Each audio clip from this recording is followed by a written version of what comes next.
Kereta api Bandung. Saya Rapid Chain. Depan stasiun kereta api Bandung. Ambil hasil. Syamsiah Ismail. Alhamdulillah. Alhamdulillah. Makasih, Mas. Ini berlaku berapa hari, Mas?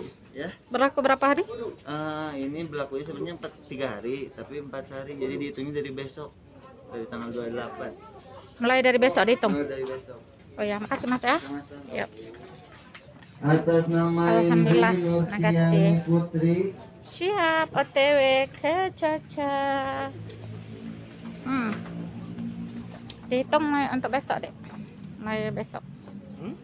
Mulai dihitung untuk setelah menunggu kurang lebih 40 menit, hasil rapid chain-nya keluar juga. Jadi saya bebas berangkat ke Jogja.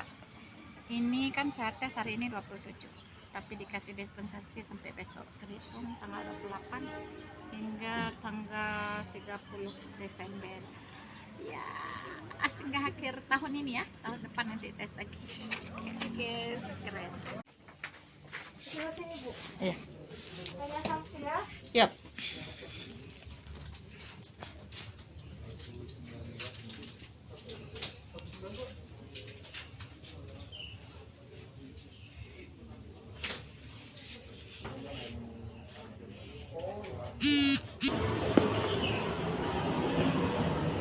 Ini tunggu apa nih? Tunggu hasil. Oh ya.